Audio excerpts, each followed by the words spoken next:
Hello, I am Dr. Beard, and this is Plato's Allegory of the Cave, a story about unveiling truth and our perceptions of reality. So, Plato's Allegory of the Cave is one of the most famous pieces that he wrote. It comes from his work titled The Republic.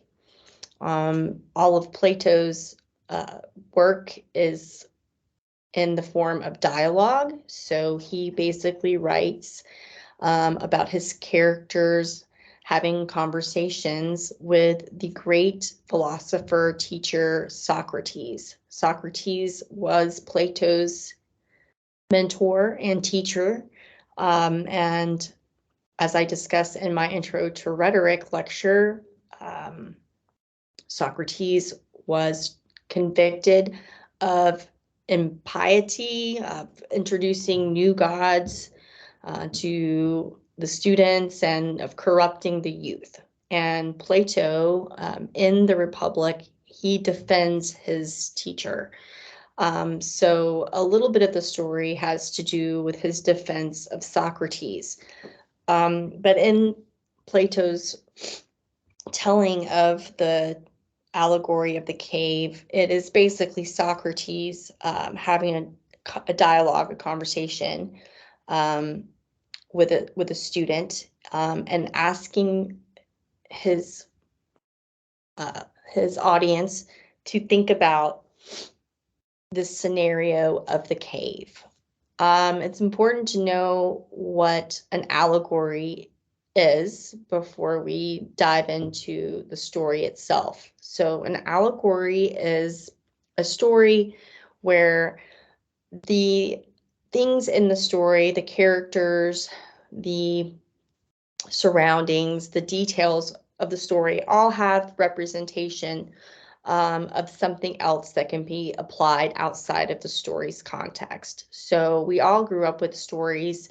For example, the Aesop fables. They were stories that were for children when we were young to instruct us in moral lessons. That's what the fables are for. They tell a story in a simple way that a child can understand, but every item in the story and all the characters really relate to a principle that can be applied in their lives in some way. So a good example would be the tortoise and the hare. You know, in the story, we have a tortoise and a hare or rabbit, however you want to think of it, in a race. And the hare is very arrogant. He's fast, and he gets very far ahead of the tortoise. And so he thinks, oh, well, that slow tortoise is never going to catch up. So he takes a nap under a tree, and lo and behold, the slow and steady tortoise comes along and passes this sleeping hare, and wins the race. So slow and steady wins the race. Most of us have heard that story at some point, and it's really not about a turtle and a rabbit or a tortoise and a hare or a real race taking place. The message of the story is deeper than that. So, these characters represent the attitudes of people in life, right? So there's a couple of lessons that can be gleaned from that story about slow and steady wins the race, or, it's not a good idea to be arrogant about your lead, or your being ahead of someone if you don't take it seriously and you slack off. It could be that you are surpassed.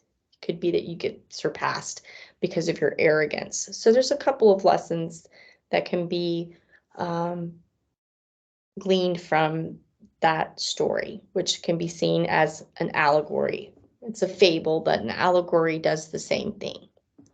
So in this story, Socrates is asking his students to imagine a scenario of a cave. So if you've ever been in a cave, you know that it's very dark, and your eyes quickly uh, they have to adjust to the darkness, right? So you imagine that you go down into this dark cavern, this corridor that leads you down into the cave. And in that cave, you have some prisoners, we'll say 4 or 5 prisoners. And they are chained on their knees to the floor, and their necks are also chained where they can only stare in one direction. They can only stare at the wall in front of them. But they're not the only ones in the cave. There's also further behind them, kind of like a shelf, where other people are. And then there's a fire. And the people that are observing the prisoners, they have little figurines. They have little wooden statues of horses, of little figures of people. Maybe they have an actual apple. They have these little objects. And because of the way the fire is positioned, they are able to use these objects to cast shadows on the wall where the prisoners are looking. So if you think about it, really what he's just describing and what we would think of it now is basically like a projector, like you have in your classroom, or in a classroom. I'm sure most people have been in a classroom that has a projector. So the prisoners are chained to the floor with only their eyes facing one direction, and they see all these shadows being projected. There's people behind them making shadow figures and showing these shadows on the wall of these different objects. And the prisoners, to pass the time, they have nothing else to do. So they make kind of a game out of guessing what the shadows are and naming the shadows. So, that might be an apple, that the shelf people are holding up an apple. And they might say, oh, that's an apple, or that's a loaf of bread, or a basket, or a horse, a dog, and so on. So they begin to name the shadows, and that's how they pass the time, is looking at the shadows and naming them, trying to determine what the shadows are. Well, one day, one of the prisoners escapes. He breaks free of his chains. He starts to climb out of the cave. He notices that there's a section of the cave that they had not seen before because they couldn't move their head. He had not seen before, of the shelf of people with their little figurines. He notices that as he's crawling out of this cave. Well, you can imagine, as in any circumstance where you have darkness and then the light, when he gets out of the cave, the sun is out and it's blinding. It's very painful for him to have to adjust again to the light.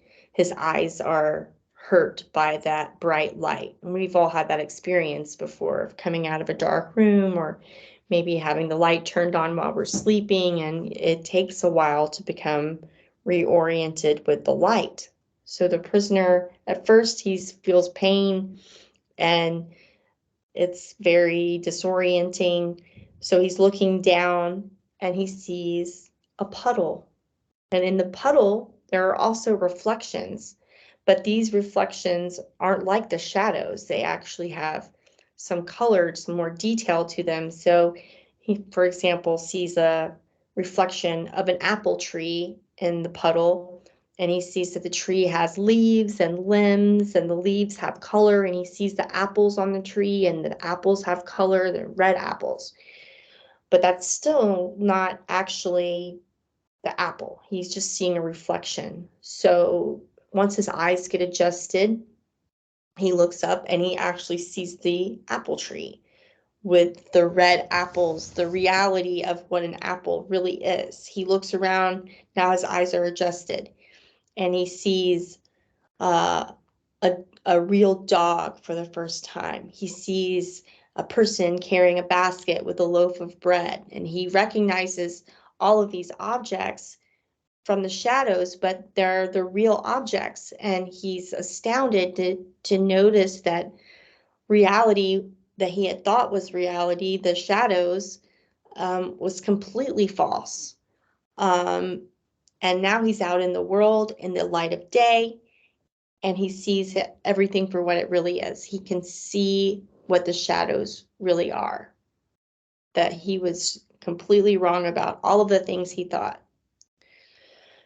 So, as most people would, if you had been in a situation with people and that was all you knew your whole life, you were able to learn some knowledge that they didn't have, you would do what the prisoner does in the story, which is to return to the cave.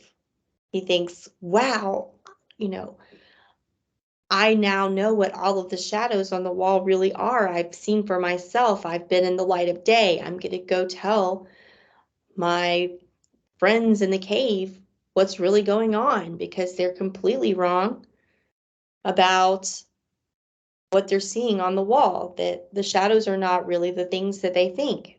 So he goes back into the cave, and he says, come on, you're missing everything. These are just shadows on the wall. You're missing what reality really is. The things that you think are real are just shadows. And now I know this because I've been out into the light of day. Well, Socrates asks his students, well, what do you think those folks are going to do to this guy that's telling them that their whole idea of reality is completely false? Are they going to welcome those ideas? Are they going to welcome that their views are completely wrong? I mean, they've been playing this game their whole life where, people think that they know what the shadows are, and the one who names the shadows the best is the winner. This is all they've known their whole life. They don't just say, oh, this is great news. Instead, Socrates' students propose, well, they might likely kill him. They might kill the prisoner that's escaped, that comes back trying to shatter their view of reality. And the idea, of course, Plato is also kind of referencing what happened to his teacher. Socrates was trying to bring light and truth into the minds of the youth, into the minds of his student, to help them see the light of day, if you will, help them obtain a love of wisdom, and help them pursue what is good, what is true. But the other thought leaders in Athens did not appreciate that and had him killed. So there's the saying, don't shoot the messenger. You almost think of that being kind of applicable here. So the escaped prisoner has not got much luck trying to convince his cohorts to come out of the cave with him. He basically, his life is threatened. They say, we're going to kill you if you don't stop talking this nonsense. So people aren't very receptive to breaking their concepts and perceptions of reality. People tend to want to hold on to what they think is real. So what are the concepts here that really stand out in this allegory? Well, for one, everything is symbolic. It is an allegory. So we're not really talking about a cave and some prisoners and a fire and a shadow on the wall, or the sun, or the apple tree, or the apple. Instead, we're talking about society and the world that we live in. So the cave is representing, for Plato, Athens, the actual city-state. and the government, really, that's responsible for killing his teacher, which he was, of course, devastated by. So the cave is basically any kind of construct, any kind of situation where there's, remember, the shelf of people casting shadows, people trying to convince or trick or beguile or even just present a view of the world. And then there's institutions, there's places where you can clearly see the cave represents. So there's schools, there's cities, there's all kinds of places where we can think of, well, is this a type of cave? Is this a system where people are expected to look at the wall and see things a certain way? The shadows represent, and the people casting the shadows represent the ideas and systems that are in place that maybe the person that is chained, the prisoner, is supposed to go along with. So really what this story is about is education. That's what Plato intended it to be about. He was explaining that the prisoners and their chains represent a person who is uneducated, who doesn't know things. So the chains represent ignorance. The shadows represent people's perceptions of ideas that maybe are just being presented to them, but they might not know enough about the full story. They might not have a good picture. They might not have a clear understanding because they're not educated on the topics. And we all know that people around us try to manipulate us and get us to see things their way. So the person who's uneducated might not have had the opportunity to see things clearly because they have just been presented a shadow of an idea. The prisoners are us, people that are seeking, or maybe they're not even seeking yet. The prisoner that escaped was seeking knowledge, was trying to find out the reality of things. But many people choose to remain chained to their ideas or to what they consider to be real or true without making the climb, the ascent out of the cave. So the prisoners are people, whether they are going to remain imprisoned and in chains or whether or not they're going to climb out of the cave.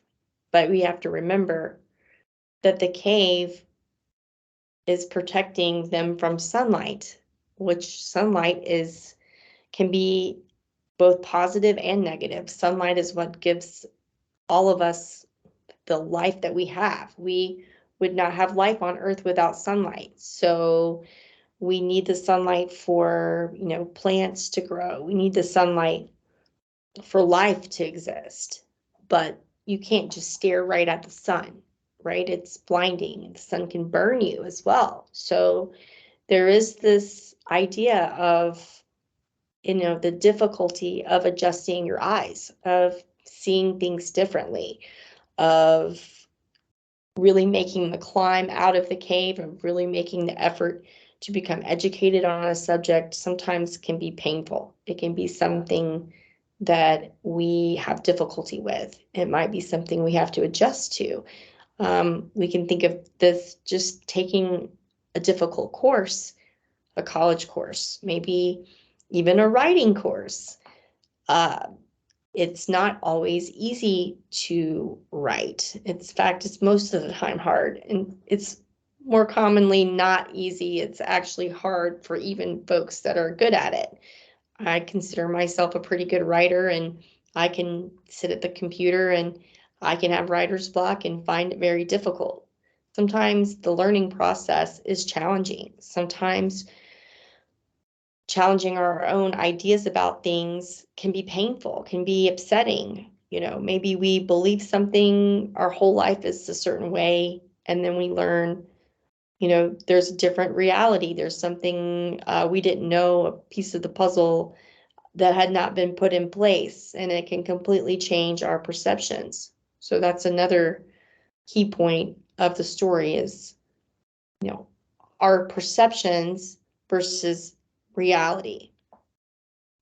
So all of this is to say, Plato is conveying a message of the person who wants to become educated, the person who wants to climb the difficult climb out of the cave, experience the blinding light of the sun, and the sun represents goodness or wisdom, because these ancient philosophers equated goodness with beauty, with truth, with justice. What is good is just. What is good is beautiful. What is good is wise, is wisdom. Wisdom and goodness are coexisting in the mind of the philosopher. You almost have to have wisdom to have goodness. So, these philosophers believe that evil stems from a lack of knowledge, lack of education. And we can probably think of many circumstances where being ignorant of someone's circumstances may make you treat them differently, or maybe you don't understand where someone's coming from, and your ignorance of the situation might have you react a way that is negative. Whereas if you were to just learn, like this, just a simple example, like maybe someone's cut in front of you at the grocery store to go through the line, and you become very angry, and you lash out at them. But it turns out that, that this person has a sick child, and they're very worried, and they're trying to get the child some medicine because the child's dehydrated and that's, has a need for this, I don't know, the electrolytes or whatever that they're buying at the store.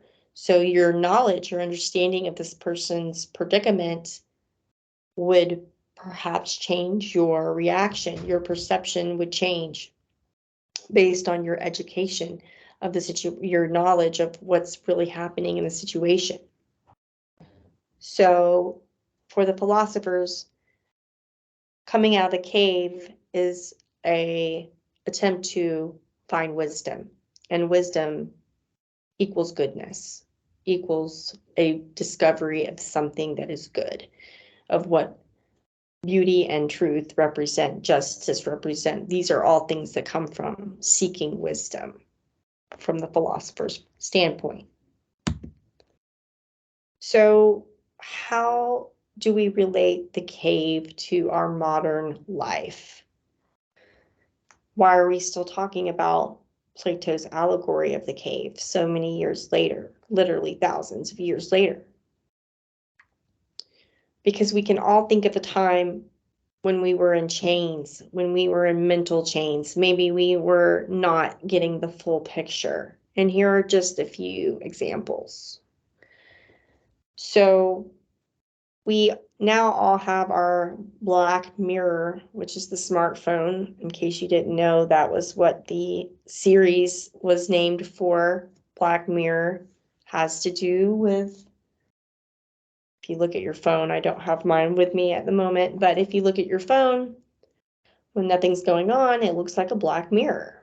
So we have these black mirrors, and there's all kinds of things coming through, particularly in the case of social media. I think we probably have all had the experience of seeing someone, or maybe multiple people on social media posting, the constant refrain is, oh, everybody's posting about their perfect life, their perfect vacation, their perfect family, perfect lunch, right? So we look at all of, people are trying usually to post their very best on social media their best, and people don't always do that. People complain and they post other things too, which can also distort our perceptions. But just take the basic example of, like an Instagrammer, an Instagram influencer.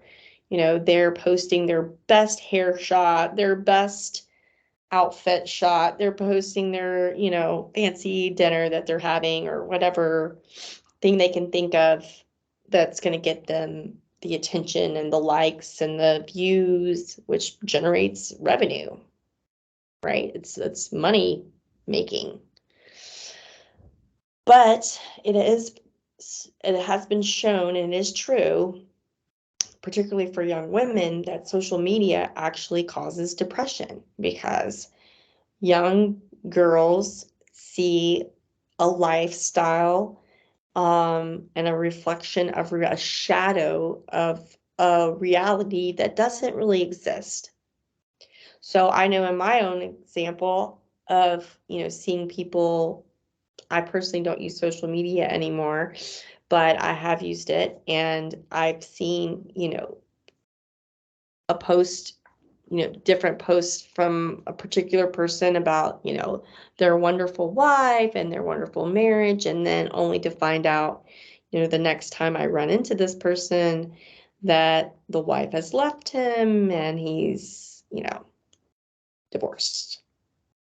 So what he was portraying on his social media about his relationship with his wife wasn't the entire picture. It was just a shadow of what was really going on. I think the social media example is a really obvious example of a way that we are interacting with shadows versus reality. But of course, and it can't go without mentioning media. And media comes in all forms.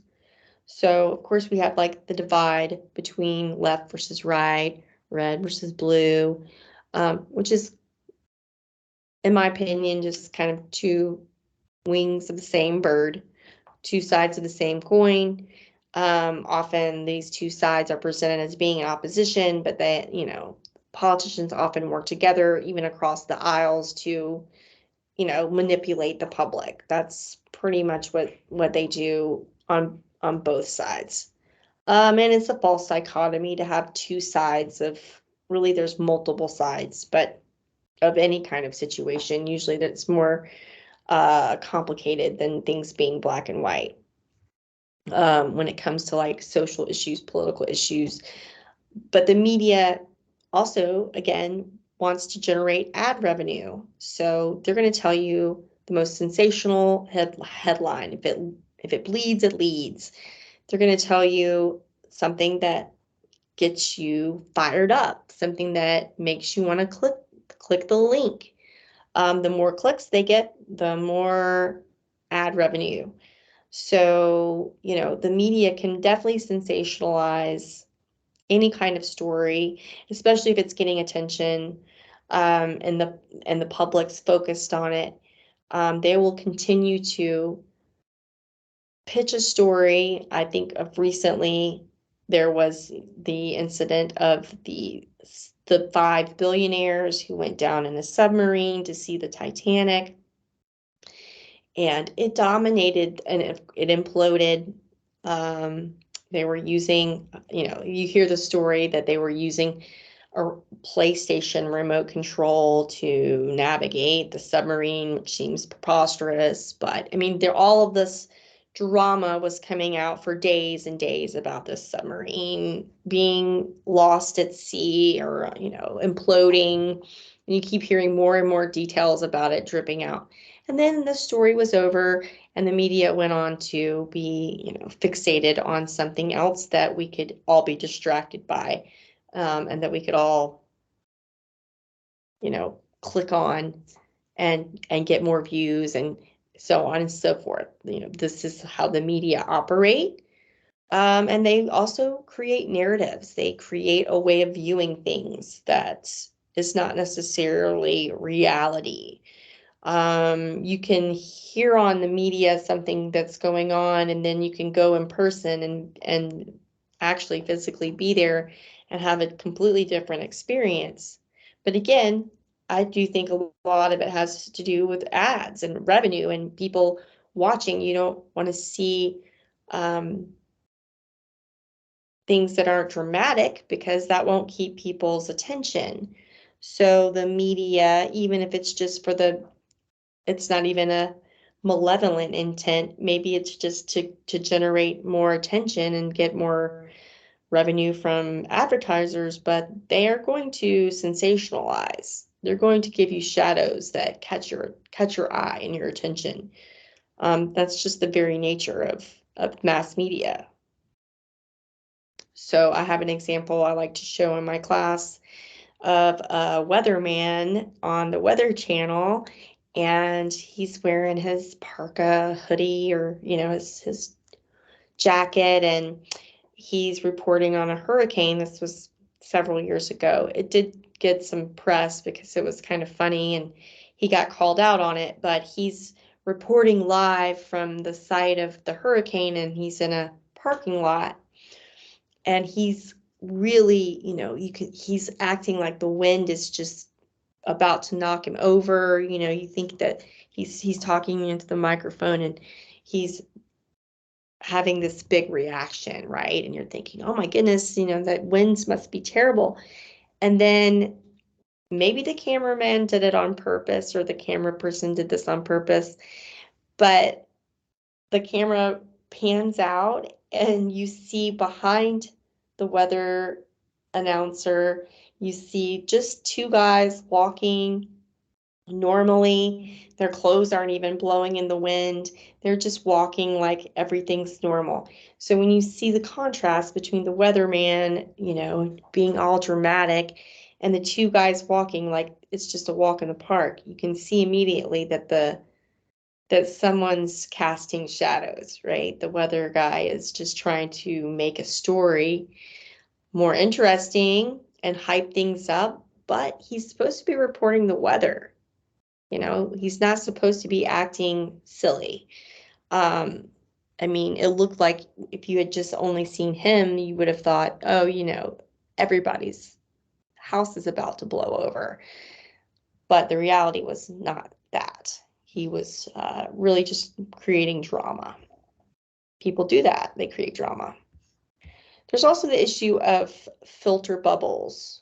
So this also really is applicable to our digital lives, but it can be applied to other things, other areas of our life that aren't online, because we do tend to filter our experiences based on our preferences, and that's okay. I mean, we like to listen to the kind of music that we like, go to those concerts, and not to concerts that we don't like. So that's okay to filter in that way.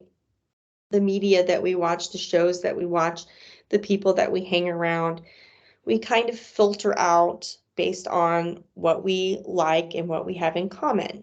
But particularly online and in social media, and when Googling or on YouTube, when you're using these different platforms that use algorithms, we end up in filter bubbles.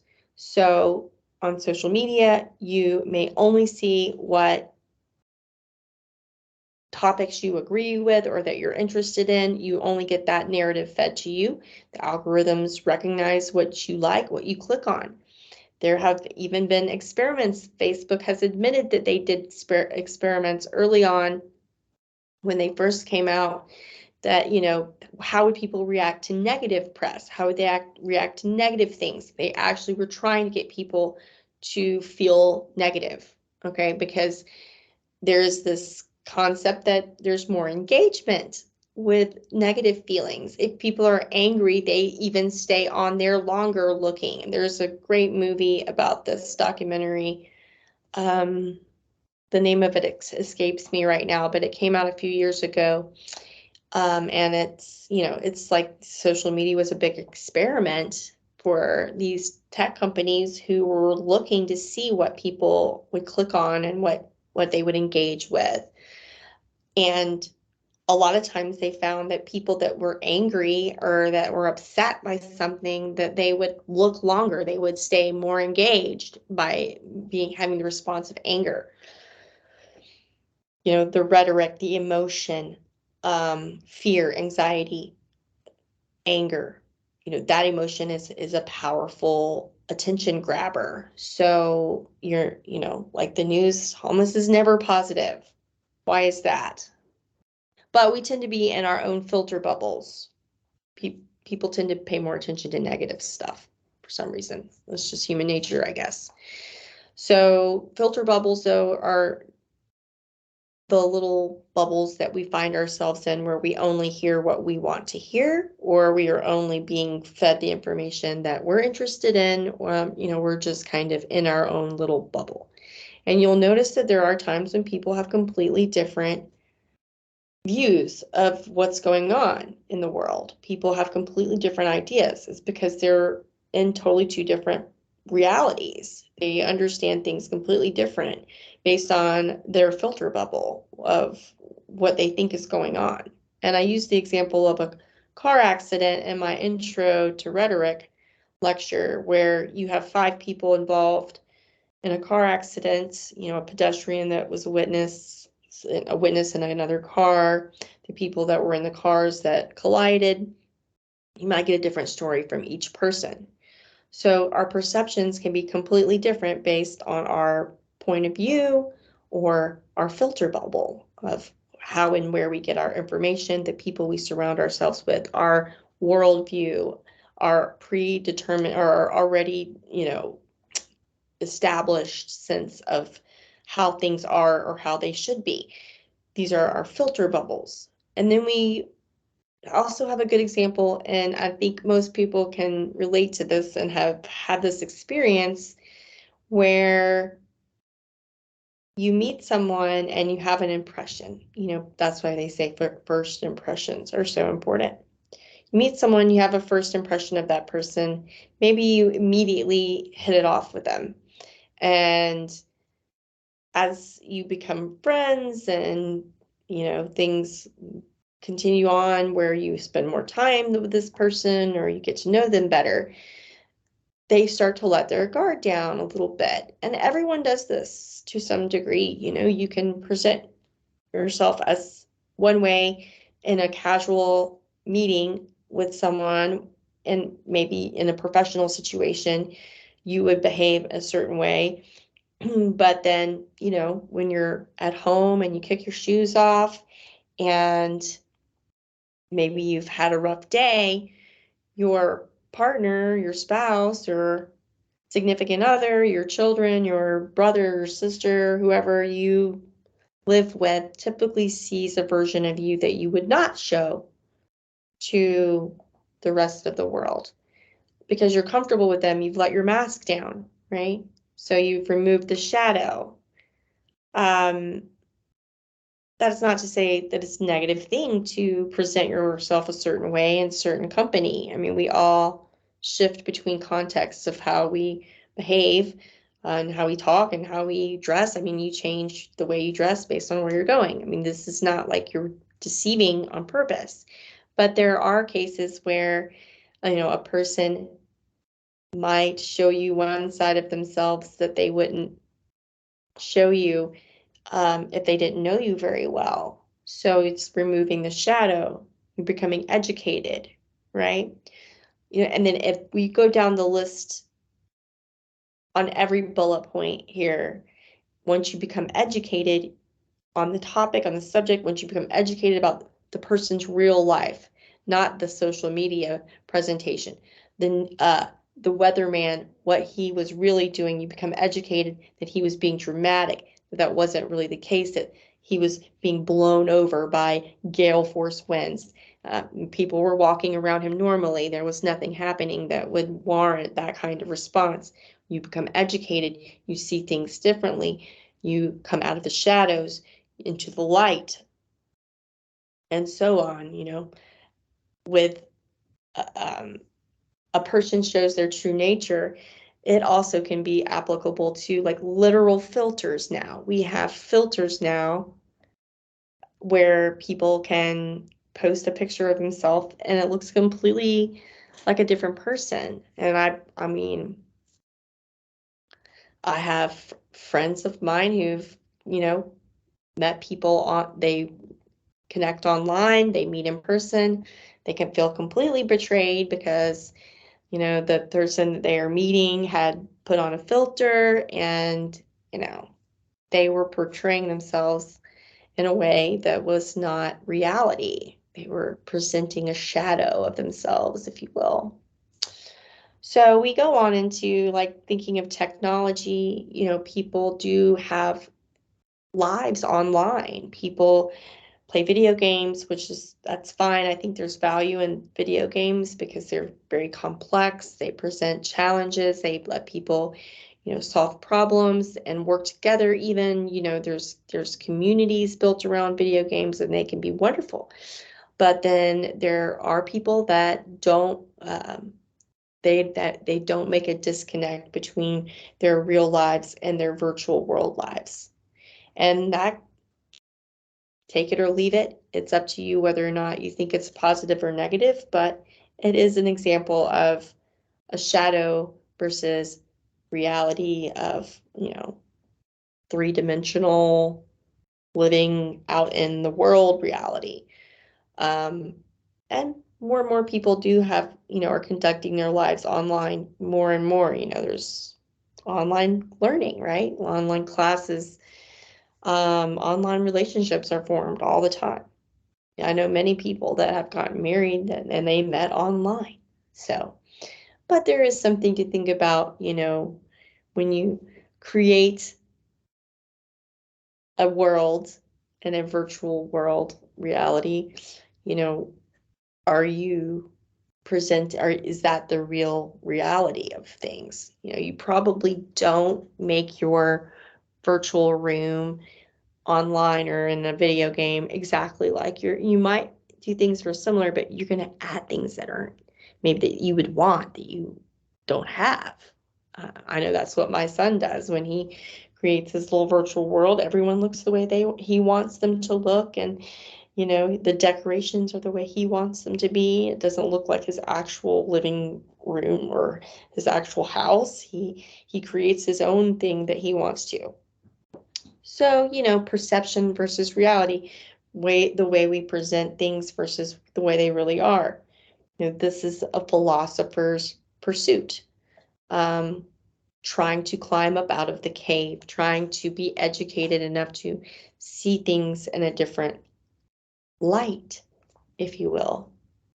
And then we can, open the can of worms that is AI and what AI is capable of. AI is capable of creating deep fakes where people, can seem to be saying something that they're not even saying, or, it can create works of art, it can create music, it can create essays that people maybe don't want to write, and that's what people are using the AI to do.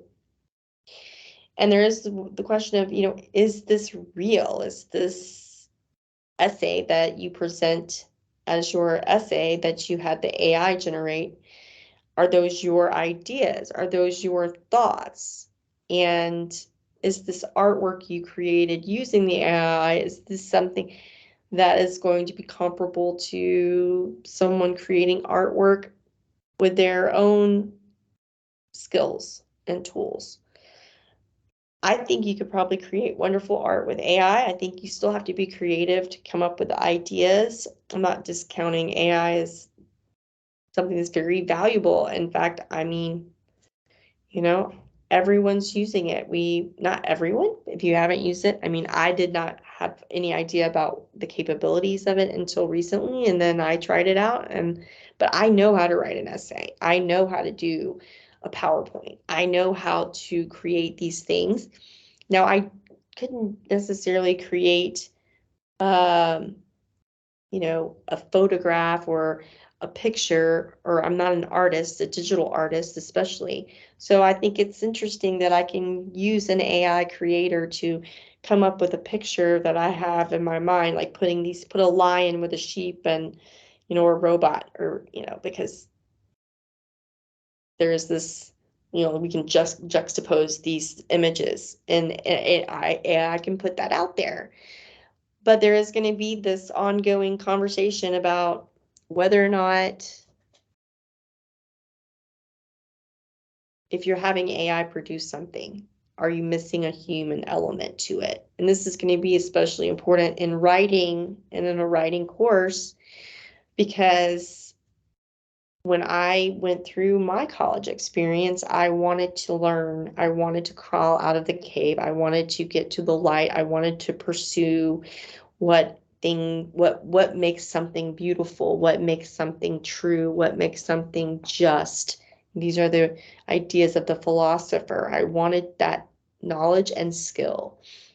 So I wanted to be able to write. It was hard. It's hard to write, but I can do it and I know how. So if I use this tool before I know how to use my own brain, which is my original thinking tool, am I missing out on something? Would I agree necessarily? So the AI is just assimilating information that's already out there. But when I'm coming up with my own ideas, using my own creativity to write my own thoughts, I'm producing that out of myself. I'm not using someone else's shadows to produce what I think. Just something to ponder. As we have these tools available to us, do we still want to be able to critically think about a subject, to come up with our own analysis, to come up with the words on our own thoughts, as we become more reliant on technology to somewhat do the thinking, in quotes, for us? I don't know. It's something to think about. But the main idea is that we're climbing up out of the cave, that we are breaking the chains, that we are going beyond the shadows of what we perceive as reality. And it is a message about first becoming educated, the difficulties of that, of becoming aware of the folks around us that are casting shadows, that are trying to show us their way of seeing the world, and whether or not we are seeing a real picture, full picture. It's about don't shoot the messenger. It's about oftentimes those who are pursuing truth, who are pursuing good, who are pursuing justice. Those are often the people that are singled out, scorned, ridiculed, people who speak out of the common consensus, people who dare to have an idea that doesn't go along with the current narrative. These people are often banned, scorned, now we think canceled, but this is nothing new. Philosophers have always been persecuted. They've always been shunned, and they've always been accused of corrupting the minds of others. But it's probably, as Plato is presenting here, because people are chained to their perceptions of reality. So it's a message about finding within ourselves the motivation to crawl up out of the cave and see the different layers of the cave, whatever the cave may be, whatever the institution the cave represents, finding the light. And we might even get to the opening of the cave and see things a different way, but even still, that just might be a reflection in a puddle. The true thing of the matter, the true apple, is sometimes even unknowable, unseeable, and we can't even look directly into the sun, right? Because the sun would blind us. So Plato did have this idea that there is true beauty, truth, goodness, justice, wisdom, but these might be ideals, ideal forms that we can't ever really obtain, but we can certainly look for representations of those things, representations of beauty, representations of justice, representations of what is good, of what is true. This is the philosopher's endeavor, and the endeavor of folks who want to be educated, who want to make the climb out of the cave. So from politics to cultural awareness, are we on a quest for understanding and wisdom? I don't know. You have to ask yourself that. Do we prefer our chains? Perhaps some do, and some will. So to conclude, in a world of shadows, can we be a light that illuminates truth and justice? These are lofty ideas, truth and justice. The postmodernist philosophers don't believe in truth with a capital T. I consider myself more of a classical philosopher. I do believe there is a truth. I believe that there is something that can be obtained as beautiful. I believe there is justice that can be done in the world, and that these are not just ideas that are immaterial, that can't be seen in the real world. So this, in conclusion, also brings us to the idea, Plato's idea of the ideal form of something, the idea of the forms. So, for example, quickly, if you see a painting and you think it's beautiful, you know that the painting is beautiful. You've seen a beautiful painting, or you've seen a beautiful, whatever draws your attention. Maybe it's a car. You look at the car and you think that is beautiful. That is well designed. It's a great color. Beautiful. You hear music and you know that it's beautiful. There's a difference between something that you like and something that's beautiful, right? You just think that is beautiful. If you destroy that thing, if you destroy the painting, if you wreck the car, or whatever happens to this thing of beauty, it's no longer with us. It's gone. Have you eliminated beauty from the world? Have you erased beauty? Is it gone? Certainly not, because there is this idea of beauty out there. And it's like reaching up and pulling it down into the material world, right?